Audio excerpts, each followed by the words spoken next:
What's the most touching reason someone has come back into your life years later? 3 weeks ago, at like 2 a.m. while I was doom scrolling instead of sleeping, as one does, I got a notification. Scott Wheeler wanted to be friends. The profile pic showed a guy with a scruffy beard standing next to a motorcycle, and for a hot second, I couldn't place him. Then it hit me like a truck. Scott was the guy who donated his bone marrow to my brother Clark 6 years ago. For those who don't know how bone marrow donation works, it's not like normal organ donation where your family members are usually the donors. It's all about genetic matching, and only about 30% of patients find matches within their family. Clark was diagnosed with leukemia when he was 19, and none of us matched. We all got tested. Me, my parents, aunts, uncles, cousins, but nada. The doctors put him on the national registry, and we basically just had to wait and pray. 3 months later, they found a match. Some random dude named Scott from 2 states away who'd apparently signed up for the registry at a community drive years earlier. He didn't even remember signing up, he told us later. Just checked a box while giving blood because why not? The donation process is pretty intense. They have to inject you with drugs for days to stimulate your bone marrow, then extract it through these massive needles in your hip bones. Hurts like a bitch, according to Scott when we briefly met him at the hospital. But he just shrugged and said it was worth it if it helped someone. Clark got better. The transplant worked. He finished college, met a girl, got a job,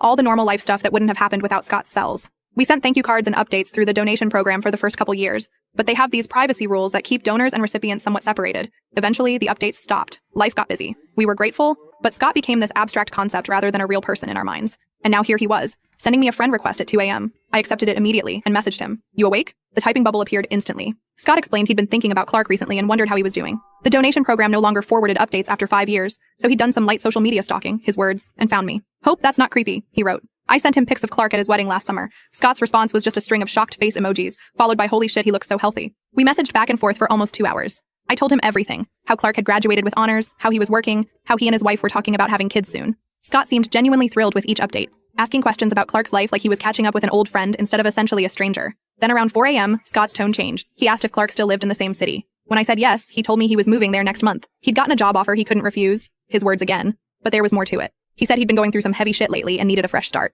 That's when he dropped the bomb. His girlfriend of 8 years, Gianna, had died in a car accident 11 months ago. He'd spiraled badly afterward, drinking, isolating, nearly lost his job. Rock bottom came when his sister Maria found him unconscious in his apartment after he'd mixed alcohol with his anxiety meds. Not intentionally, he clarified quickly, but recklessly enough that it scared him straight. In his darkest moment, he kept thinking about Clark, this guy he'd never really known but had literally given part of himself to save. If Clark could fight through leukemia and build a beautiful life, maybe Scott could survive this too. That's when he started looking for job openings in our city. I was ugly crying by this point. Over text. With a virtual stranger who wasn't actually a stranger at all. The next morning, I called Clark and told him everything. He sat silent for a long time, then asked for Scott's number. I'm not privy to their conversation, but Clark called me back 2 hours later sounding like he'd been crying too. Scott's moving here next month. Clark and his wife Jean are helping him find an apartment. We're planning a whole welcome dinner with my parents and Clark's in-laws. My mom's already stress baking like she does when she's emotionally overwhelmed.